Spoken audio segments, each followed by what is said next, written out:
കവിഞ്ഞൊഴുകുമി അനുഗ്രഹം നിറഞ്ഞൊഴുകുമി അനുഗ്രഹം കവിഞ്ഞൊഴുകുമി അനുഗ്രഹം നിറഞ്ഞൊഴുകുമി അനുഗ്രഹം എൻ പാപവും ശാപവും ഒഴുകി ദൂരയാ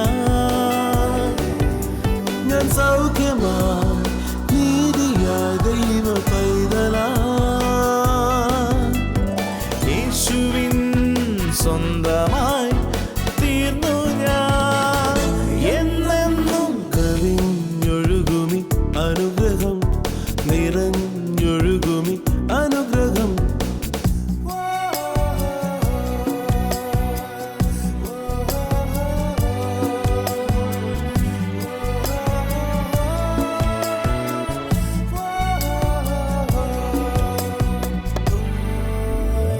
പാടുമെൻ്റെ നാഥനായി നവകീർത്തനം ഇനി എന്നുമേ നിറയുന്നെൻ ഹൃദയമാകെ നന്ദിയാ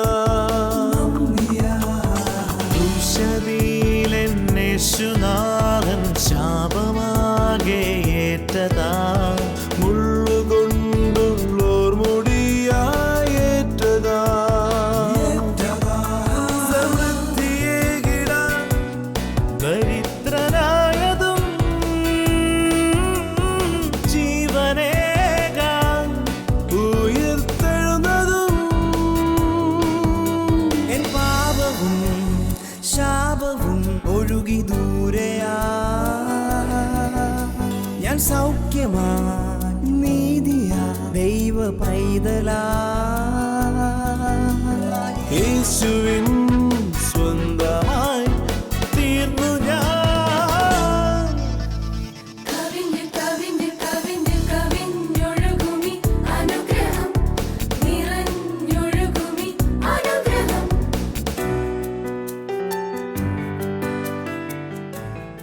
കവിഞ്ഞൊഴുകുന്ന അനുഗ്രഹത്തിലേക്ക് ഒരിക്കൽ കൂടെ സ്വാഗതം. ഇന്ന് ലോകമെങ്ങും നമുക്കൊന്നിച്ച് അല്പസമയം കർത്താവായ യേശു ക്രിസ്തുവിൻ്റെ ആ തിരുസന്നിധിയിലിരിക്കാൻ ഒരവസരം കൂടെ കർത്താവ് തന്നിരിക്കുക. തിരുവചനത്തിൽ ഒരു വാക്യം ഇങ്ങനെയുണ്ട്: കർത്താവിൻ്റെ സന്നിധിയിലിരിക്കുന്ന ഒരു ദിവസം വേറെ 1000 ദിവസങ്ങളെക്കാൾ ഉത്തമം.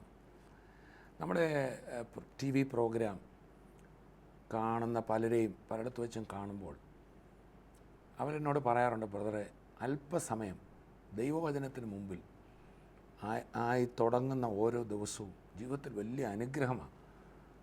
ആ ദിവസം ഒരു എന്താ പറയുന്നത്, ഒരു വലിയ ബൂസ്റ്റ്. ആ വചനവുമായി കർത്താവിൽ നിന്ന് ലഭിച്ച സന്ദേശമായ ദിവസത്തെ നേരിടുമ്പോൾ ഏത് പ്രതിസന്ധി അതിജീവിക്കാനുള്ള ബലം ലഭിക്കുക സത്യം തന്നെയാണ്. ഓരോ ദിവസവും നമുക്ക് ഇങ്ങനെ ഈ TV പ്രോഗ്രാമിലൂടെ തിരുവചനത്തിന് മുമ്പിൽ ഇരിക്കാൻ നമുക്ക് ലഭിക്കുന്ന വലിയ ഭാഗ്യത്തിനായി നമുക്ക് കർത്താവിനെ സ്തുതിക്കാം.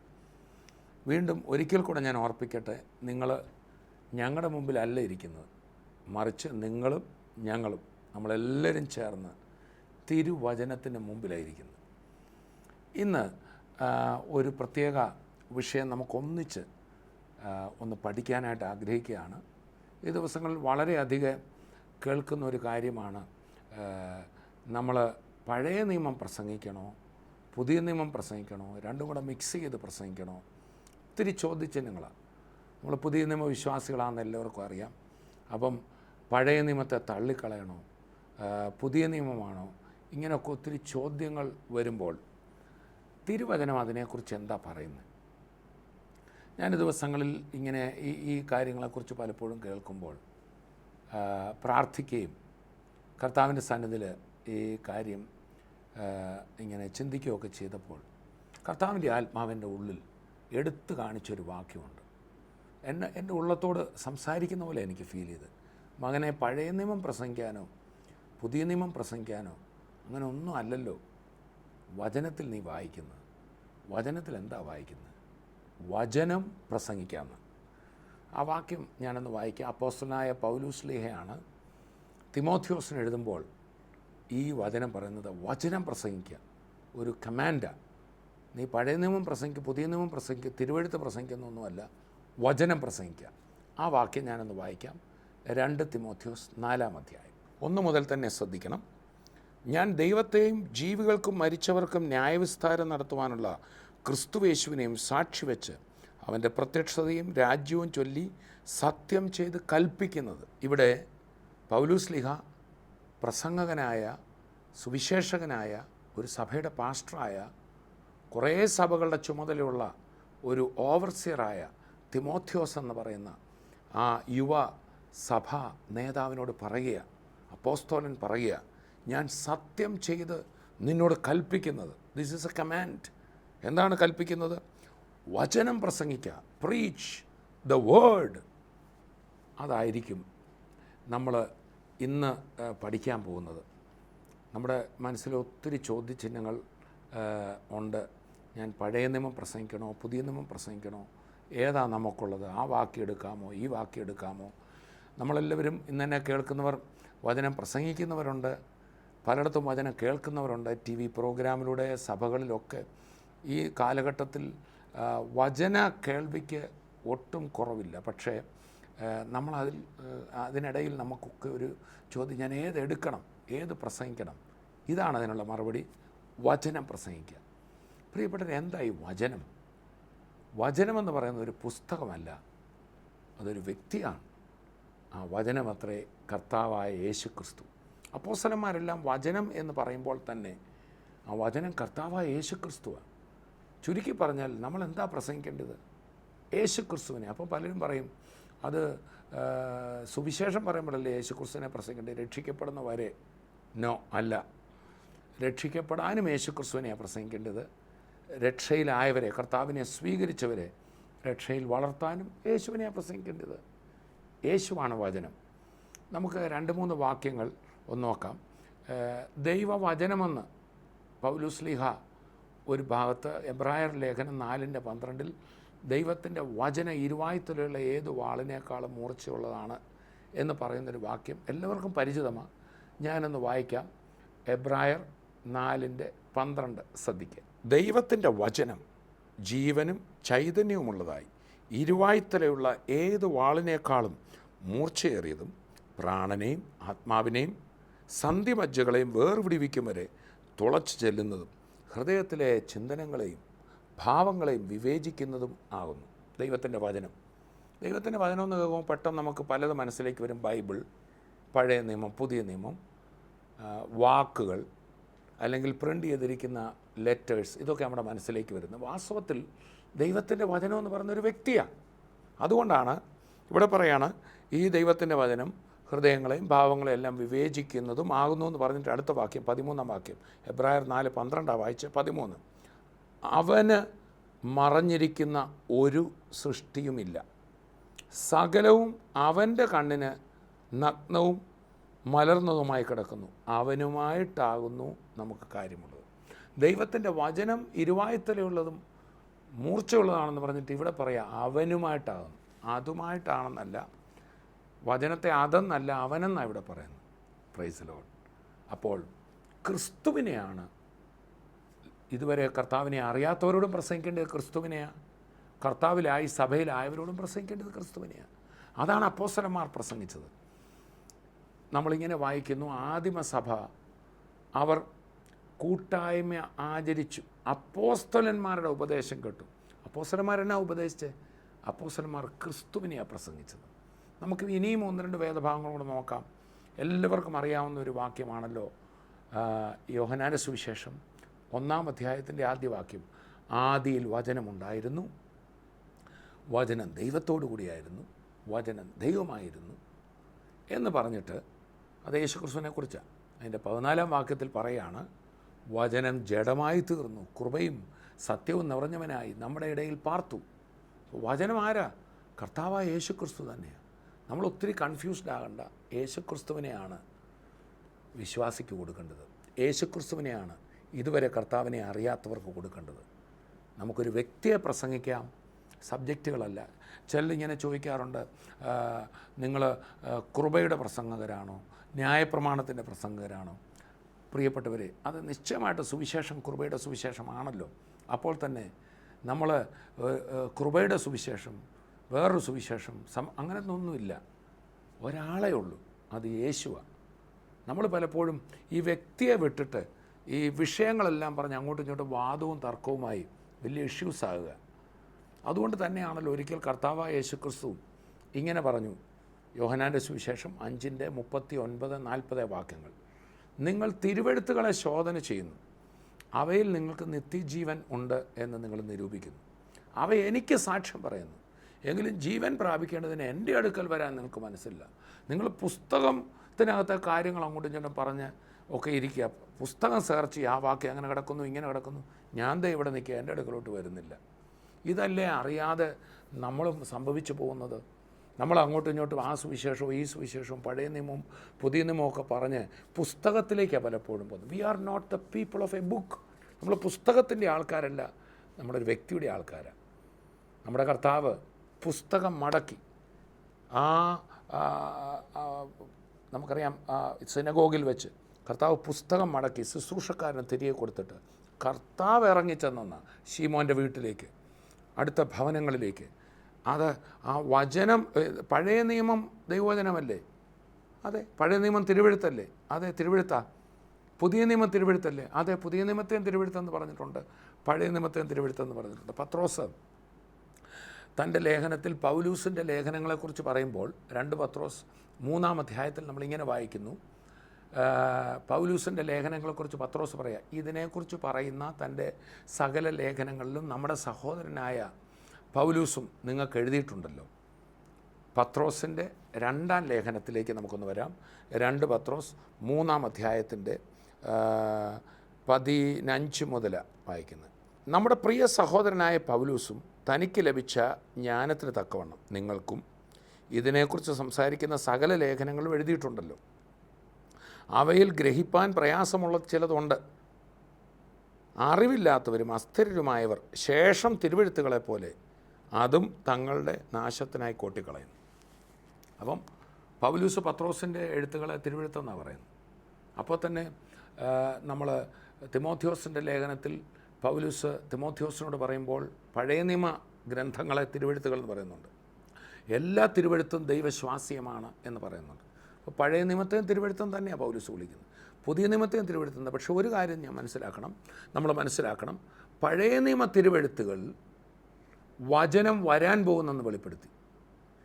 പുതിയ നിയമ തിരുവെഴുത്തുകൾ വചനം അഥവാ വചനമായവൻ വന്നു എന്ന് പറയുന്നു. പഴയ നിയമത്തിൽ തിരുവചനമുണ്ടോ? തിരുവചനം വരാൻ പോകുന്നു എന്ന് പറയുന്നതായിരുന്നു പഴയ നിയമം. ആരാ തിരുവചനം? കർത്താവായ യേശു ക്രിസ്തു. പുതിയ നിയമ തിരുവെഴുത്തുകൾ എന്ത് പറയുന്നു? ആ വചനമായവൻ വന്നതിനെക്കുറിച്ച് പറയുന്നു. ആ വചനമായവൻ പറഞ്ഞു, ഞാൻ പോയിട്ട് പരിശുദ്ധാത്മാവിനെ അയക്കും, അവൻ വരുമ്പോൾ നിങ്ങളെ സകല സത്യത്തിലും വഴി നടത്തും. അപ്പം കർത്താവായ യേശു ക്രിസ്തു ജഡത്തിൽ ഇവിടെ വെളിപ്പെട്ടപ്പോൾ പോലും ക്രിസ്തു പൂർണ്ണമായി വെളിപ്പെട്ടില്ല. ക്രിസ്തു പൂർണ്ണമായി വെളിപ്പെട്ടത്, എന്തൊരു സത്യമല്ലേ, കർത്താവ് ഉയർത്തെഴുന്നേറ്റ ശേഷമാണ് ക്രിസ്തുവിനെ മാനവജാതിക്ക് വെളിപ്പെടേണ്ട പോലെ വെളിപ്പെട്ടത് അപ്പോസ്തലന്മാർ മുഖേന. അതാണ് തിരുവചനം. ആ വചനമായവനെയാണ് നമ്മൾ പ്രസംഗിക്കേണ്ടത്, നാം കേൾക്കേണ്ടത്. യേശുവിൻ്റെ അടുക്കലേക്കാണ് നമ്മൾ വരേണ്ടത്. അതുകൊണ്ടാണ് പൗലൂസ് തിമോഥെയോസിനോട് പറയുമ്പോൾ, ഈ ബുദ്ധിയില്ലാത്ത മൗഢ്യ തർക്കം ശണ്ട ജനിപ്പിക്കും. നീ ആവശ്യമില്ലാത്ത തർക്കങ്ങൾക്കും നമ്മൾ ഈ വചനം അങ്ങോട്ടും ഇങ്ങോട്ടും പറഞ്ഞ് നമ്മൾ ഒരിക്കലും എനിക്ക് കുറച്ചുകൂടെ കൂടുതൽ അറിയാമല്ല, നിനക്ക് അങ്ങനെ അങ്ങോട്ടും ഇങ്ങോട്ടും നമ്മൾ തർക്കിക്കാനോ നമ്മുടെ മിടുക്ക് തെളിയിക്കാനോ ഒന്നല്ല.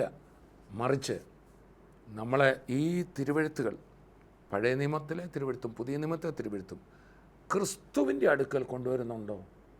യേശുവിൻ്റെ അടുക്കൽ കൊണ്ടുവരുന്നുണ്ടോ? വചനത്തിൻ്റെ അടുക്കൽ കൊണ്ടുവരുന്നുണ്ടോ? അതിനുവേണ്ടിയാണ് നൽകപ്പെട്ടത്. അപ്പോൾ തന്നെ പഴയ നിയമം അതിനെക്കുറിച്ച് വ്യക്തമായി 2 കൊരിന്ത്യർ ലേഖനത്തിൽ 3-ാം അധ്യായത്തിൽ പൗലോസ്ലീഹ പറയുകയാണ്, പഴയ നിയമം വായിക്കുമ്പോഴൊക്കെയും അവരുടെ ഹൃദയങ്ങളിൽ, യഹൂദനെക്കുറിച്ചാണ് പറഞ്ഞത്, അവരുടെ ഹൃദയങ്ങളിൽ ഒരു മൂടുപടം കിടക്കുകയാണ്. എന്നാൽ കർത്താവിലേക്ക് തിരിയുമ്പോൾ മൂടുപടം നീങ്ങിപ്പോവും. അപ്പോൾ പഴയ നിയമം വായിക്കുന്ന യഹൂദനെ സംബന്ധിച്ച് അവൻ്റെ ഹൃദയത്തിൽ മൂടുപടം കിടക്കുകയായിരുന്നു. എന്നാൽ കർത്താവായ യേശു ക്രിസ്തു ശിഷ്യന്മാരുടെ മേൽ ഊതി തിരുവെഴുത്തുകളെ തിരിച്ചറിയുവാൻ അവരുടെ ബുദ്ധിയെ തുറന്നു. തുടർന്ന് അപ്പോസ്തലന്മാർ പഴയ നിയമം ഉപയോഗിച്ചപ്പോഴൊക്കെ അവരെന്തിനാ പഴയ നിയമം എടുത്ത്? യേശു ക്രിസ്തു ദൈവപുത്രനാണെന്ന്, യേശു ക്രിസ്തു ഇവിടെ അവതരിക്കാൻ പോകുന്നെന്ന്, മശിഹ വരാൻ പോകുന്നെന്ന്, ദൈവം മനുഷ്യനായി അവതരിക്കാൻ പോകുന്നെന്ന് പഴയ നിയമത്തിൽ പല സ്ഥലത്തിലും പ്രവാചകന്മാർ പറഞ്ഞിരുന്നു. മോശ പറഞ്ഞു, മറ്റ് പ്രവാചകന്മാർ പറഞ്ഞു, സങ്കീർത്തനക്കാരനായ ദാവീദ് പറഞ്ഞു. അങ്ങനെ അതുകൊണ്ടാണ് ഉയർത്തെഴുന്നേറ്റ കർത്താവ് എമ്മൗസിലേക്ക് പോയ ശിഷ്യന്മാരോട് സംസാരിക്കുമ്പോഴും തൻ്റെ മറ്റപ്പോസ്തലന്മാരോട് സംസാരിക്കുമ്പോഴും ലൂക്കോസിൻ്റെ സുവിശേഷം 24 അധ്യായം എടുത്താൽ അവിടെ കർത്താവ് അവരോട് സംസാരിക്കുമ്പോൾ മോശ തുടങ്ങി സകല പ്രവാചക പുസ്തകങ്ങളിലും തന്നെക്കുറിച്ചുള്ളത് അവർക്ക് വ്യാഖ്യാനിച്ചു കൊടുത്തു. കർത്താവ് ഇങ്ങനെ പറഞ്ഞില്ല, പഴയ നിയമത്തിലെ മുഴുവൻ എന്നെക്കുറിച്ചാണെന്ന് പറഞ്ഞില്ല, അതിൽ എന്നെക്കുറിച്ചുള്ളത് ഇതാ. അപ്പോൾ പരിശുദ്ധാത്മാവ് വന്നപ്പോൾ, കണ്ണു തുറക്കപ്പെട്ടപ്പോൾ തിരുവെഴുത്തുകളിൽ മറഞ്ഞിരുന്ന അല്ലെങ്കിൽ തിരുവെഴുത്തുകളിലൂടെ പ്രവചിച്ചിരുന്ന ക്രിസ്തുവിനെയാണ് വെളിപ്പെടുത്തിയത്. പരിശുദ്ധാത്മാവ് നമുക്ക് വെളിപ്പെടുത്തി തരുന്നത് ക്രിസ്തുവിനെയാണ്. സോ നമുക്കൊരു പുസ്തകത്തിൻ്റെ അടുത്തേക്കല്ല, പുസ്തകം നമ്മളെ ക്രിസ്തുവിൻ്റെ അടുത്തേക്ക് നടത്തട്ടെ. തിരുവെഴുത്തുകൾ ആ യേശു ക്രിസ്തുവിലേക്ക്, അവൻ ജീവനോടെ നമ്മുടെ കൂടെ ഉണ്ടല്ലോ, ആ കർത്താവിൻ്റെ അടുത്തേക്ക് നമുക്ക് വരാം. ആ കർത്താവ് നമ്മളെ എല്ലാം ഒന്നാക്കി തീർക്കും. ആ യേശു ക്രിസ്തുവിൻ്റെ സ്നേഹം നമ്മളെ ഭിന്നിപ്പിക്കില്ല. നമ്മൾ തമ്മിൽ തർക്കിച്ച് ഒന്നിലേക്കും പോവുകയല്ല, മറിച്ച് ഈ മേക്സ് അസ് വൺ. 1 പത്രോസ് 1-ാം അധ്യായം 23-ാമത്തെ വാക്യം നമുക്കെല്ലാം വളരെ അറിയാവുന്നൊരു വാക്യം. 1 പത്രോസ് 1-ാം അധ്യായം 23-ാം വാക്യം, കെടുന്ന ബീജത്താലല്ല കെടാത്തതിനാൽ ജീവനുള്ളതും നിലനിൽക്കുന്നതുമായ ദൈവവചനത്താൽ തന്നെ നിങ്ങൾ വീണ്ടും ജനിച്ചിരിക്കുന്നു. ഈ ദൈവവചനത്തെ ഒരു ബീജമെന്നും കൂടെ പറയാം, വിത്താണ്.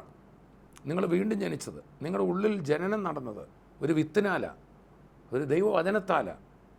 എന്നിട്ട് അടുത്ത വാക്യത്തിൽ പറയാം, അല്പം താഴട്ട്, സകല ജഡവും പുല്ലുപോലെയും അതിൻ്റെ ഭംഗിയെല്ലാം പുല്ലിൻ്റെ പൂ പോലെയുമാകുന്നു. പുല്ല് വാടി, പൂ ഉതിർന്നു പോയി, കർത്താവിൻ്റെ വചനമോ എന്നേക്കും നിലനിൽക്കുന്നു. അതാകുന്നു നിങ്ങളോട് പ്രസംഗിച്ച വചനം. അപ്പം ഞങ്ങൾ പ്രസംഗിച്ച വചനം ഉയർത്തെഴുന്നേറ്റ കർത്താവിനെയാണ്. അത് വിത്താണ്. അത് വിശ്വസിക്കുമ്പോൾ ക്രിസ്തു നമ്മുടെ ഹൃദയത്തിൽ വരികയാണ്, നമ്മൾ പുതിയ സൃഷ്ടികളായി തീരുകയാണ്. ഇനി അതിൻ്റെ അടുത്ത വാക്യത്തിൽ, ഇപ്പോൾ ഒരാൾ കർത്താവിലേക്ക് വരുന്നത്, വിശ്വാസത്തിലേക്ക് വരുന്നത് ഈ വചനത്താല, വചനമാകുന്ന ബീജം ഉള്ളിൽ ചെന്ന്. ഇനി ആൾ വളരുന്നതോ, അതിൻ്റെ അടുത്ത വാക്യം, ആകയാൽ സകല ദുഷ്ടതയും എല്ലാ ചതിവും വ്യാജഭാവവും അസൂയയും എല്ലാ നുണയും നീക്കിക്കളഞ്ഞ് ഇപ്പോൾ ജനിച്ച ശിശുക്കളെപ്പോലെ രക്ഷയ്ക്കായി വളരുവാൻ വചനമെന്ന മായമില്ലാത്ത പാൽ കുടിപ്പാൻ വാഞ്ചിപ്പിൻ. പഴയ നിയമം പുതിയ നിയമം ഒന്നും ഇവിടെ പറയുന്നില്ല, വചനം കുടിപ്പാൻ വാഞ്ചിപ്പിൻ. ഇപ്പം ജനിച്ചത് വചനത്താലാണെങ്കിൽ വളരുന്നത് വചനത്താല. അതേതാണ് ആ വചനം? അടുത്ത വാക്യത്തിൽ, കർത്താവ് ദയാലു എന്ന് നിങ്ങൾ ആസ്വദിച്ചിട്ടുണ്ടല്ലോ. പാല് കുടിക്കാൻ പറഞ്ഞിട്ട് ഇപ്പോൾ ഇവിടെ പറയുകയാണ് ടേസ്റ്റ്, ഇംഗ്ലീഷിൽ ഇങ്ങനെ, taste that the Lord is good. കർത്താവിനെ ടേസ്റ്റ് ചെയ്യാൻ. അപ്പോൾ ഈ വചനമാരാ? കർത്താവ് തന്നെ. അപ്പോൾ ഒരു വ്യക്തിയെ കർത്താവിലേക്ക് നടത്തുമ്പോൾ ഒരു സുവിശേഷ പ്രസംഗകൻ എന്താ പ്രസംഗിക്കേണ്ടത്? ദാവീദിൻ്റെ കഥയല്ല, മോശയുടെ കഥയല്ല, അല്ലെങ്കിൽ യേശുക്രിസ്തു കുറേ അത്ഭുതം അടയാളം ചെയ്തു എന്ന് മാത്രമല്ല, അവൻ ഉയർത്തെഴുന്നേറ്റ് ജീവിക്കുന്നു. അതുകൊണ്ടാണ് അപ്പോസ്തല പ്രവൃത്തികളിലെ എല്ലാ പ്രസംഗത്തിലും യേശുക്രിസ്തുവിൻ്റെ മരിച്ച് അടക്കപ്പെട്ട് ഉയർത്തുന്ന അപ്പോസ്തലന്മാർ പ്രസംഗിച്ച് 10ഓളം പ്രസംഗങ്ങൾ അപ്പോസ്തല പ്രവൃത്തിയിലുണ്ട്. അവിടെ എല്ലാ പ്രസംഗത്തിലും അവൻ്റെ പുനരുത്ഥാനത്തിൻ്റെ സാക്ഷിയായി യേശു ഉയർത്തെഴുന്നേറ്റു. ഇത് വിശ്വസിക്കുന്ന നിമിഷം വിശ്വസിക്കുന്ന വ്യക്തിയുടെ ഉള്ളിലേക്ക് ക്രിസ്തു വരികയാണ്. ആ വ്യക്തിക്ക് വീണ്ടും ജനനം ഉണ്ടാകുകയാണ്. അതാണ് ഇവിടെ പറയുന്നത്, കെടുന്ന ബീജത്താലല്ല കെടാത്തതിനാൽ ജീവനുള്ളതായ ദൈവവചനത്താൽ തന്നെ ആ വിത്തിനാൽ നിങ്ങൾ വീണ്ടും ജനിച്ചിരിക്കുന്നു. അതാണ് ഞങ്ങൾ പ്രസംഗിച്ച വചനം. അതാണ് ഞങ്ങൾ ഉയർത്തെഴുന്നേറ്റ ക്രിസ്തുവിനെയാണ് പ്രസംഗിച്ചത്. അതാ നിങ്ങൾ ജനിച്ചിരിക്കുന്നത്. ഇനി ആ ജനിച്ചവരോട് പറയുക, നിങ്ങൾ വളരണമല്ലോ. ഇനി യേശുവിനെ തന്നെയാണ്. അതുകൊണ്ടാണ് പ്രിയപ്പെട്ടവരെ, കർത്താവ് പറഞ്ഞു, എന്നെ തിന്നുന്നവൻ എൻ മൂലം ജീവിക്കും. കർത്താവിനെ തിന്നാൻ പറഞ്ഞു. ഇവിടെ കർത്താവിനെ പാലായിട്ട് പറയുക, യേശുവിനെ ടേസ്റ്റ് ചെയ്യാനാണ് പറയുന്നത്. യേശുവിനെ ഭക്ഷിക്കുക എന്ന് പറഞ്ഞാൽ യഹൂദന്മാരെ ചോദിച്ചു, ഇവനെ പിടിച്ച് തിന്നാൻ പറ്റുമോ, ഇവൻ്റെ മാംസം തിന്നാൻ പറ്റുമോ? വാസ്തവത്തിൽ എന്താ? വാസ്തവത്തിൽ ഈ വചനം വരുമ്പോൾ ആ വചനത്തിൽ കൂടെ കർത്താവാണ് നമ്മളിലേക്ക് വരുന്നത്. അപ്പം ആ കഥയും ഈ കഥയും പൗലോസ് ശ്ലീഹ തിമോഥെയോസിനോട് പറയുകയാണ്, നിങ്ങൾ യഹൂദ കഥകളെ ശ്രദ്ധിക്കാതെയും അന്തമില്ലാത്ത വംശാവലികളുടെ പുറകെ പോകാതെ വെറുതെ ബുദ്ധിയില്ലാത്ത മൗഢ്യതർക്കം ശണ്ട ജനിപ്പിക്കുന്നു, അറിവ് ചീർപ്പിക്കുന്നു, ഇങ്ങനെ കുറേ കാര്യങ്ങൾ പറയാതെ ക്രിസ്തുവിലേക്ക് ജനം വരട്ടെ, യേശുക്രിസ്തുവിൻ്റെ ദിവ്യ സ്വഭാവങ്ങളിൽ വളരട്ടെ.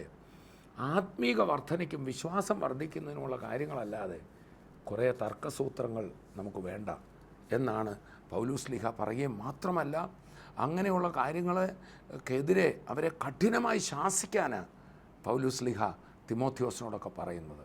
ന്യായപ്രമാണത്തിൻ്റെ ഉപദേശകരായി പലരും മാറിയെന്ന് തിമോഥെയോസിൻ്റെ 1-ാം ലേഖനത്തിൽ വായിക്കുന്നു.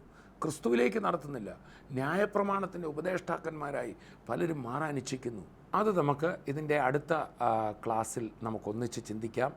ഇനി വളരെയേറെ കാര്യങ്ങൾ ഇതിനെക്കുറിച്ച് പറയാനുണ്ട്.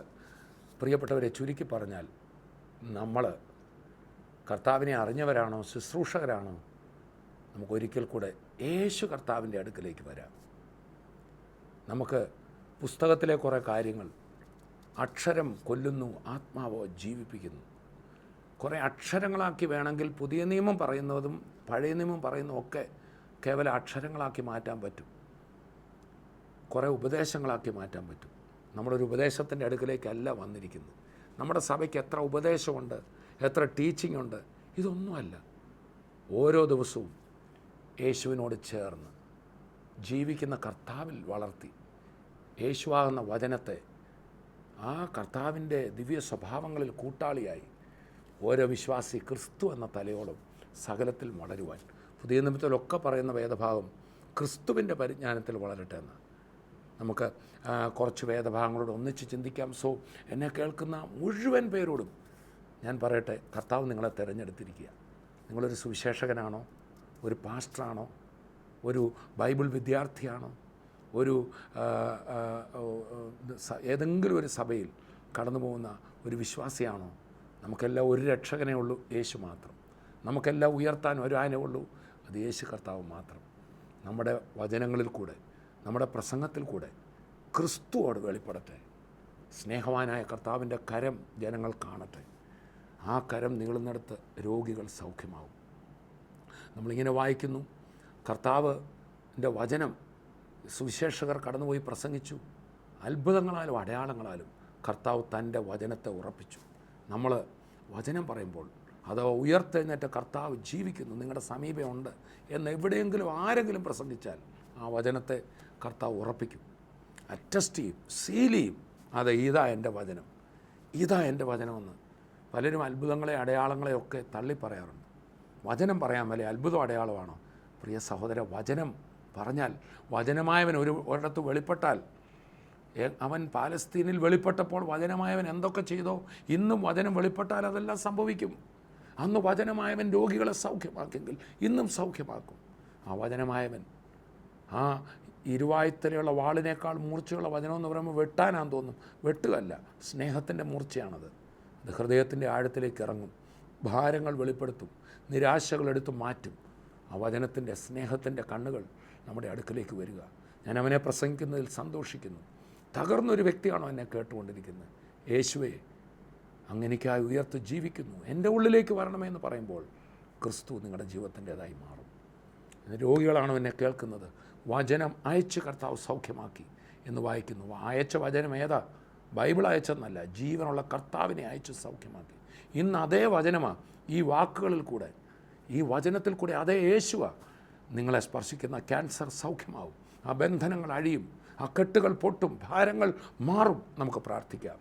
കർത്താവായ യേശു ക്രിസ്തുവിൻ്റെ നാമത്തിൽ ഞങ്ങളിപ്പോൾ പ്രാർത്ഥിക്കുമ്പോൾ, അപ്പാ, ഞങ്ങളിവിടെ കേട്ട ആ വചനം, യേശുവാകുന്ന വചനം, ഉയർത്തെഴുന്നേറ്റ് യേശുവാകുന്ന വചനം ഇന്ന് ഓരോ മക്കളെ സ്പർശിക്കുന്നതിനായി സ്തോത്രം.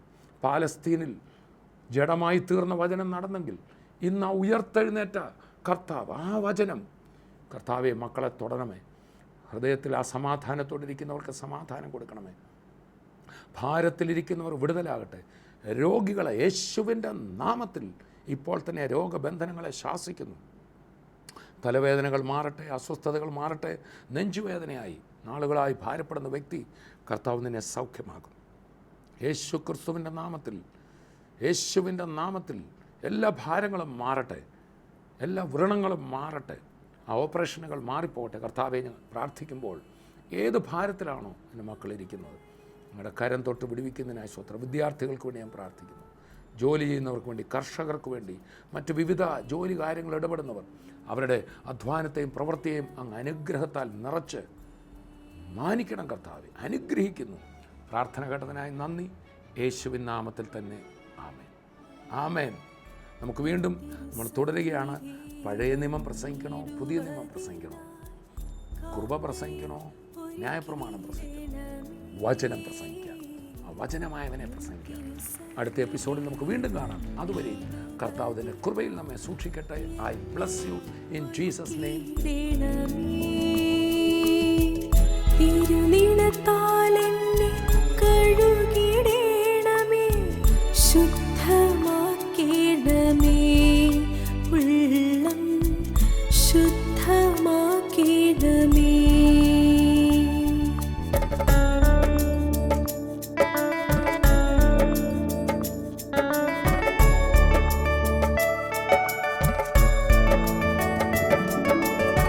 നിറയ്ക്കണേ നാഥ ആത്മാവിനാലെന്നെ, പണിയുക തിരുക്കരത്താലേ.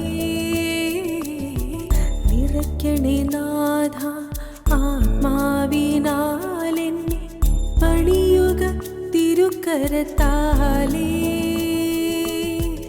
നിൻഹിതത്താലെന്നെ നടത്തിടേണമേ, പ്രാണനെ നയിക്കേണമേ, എൻ്റെ പ്രാണനെ നയിക്കേണമേ.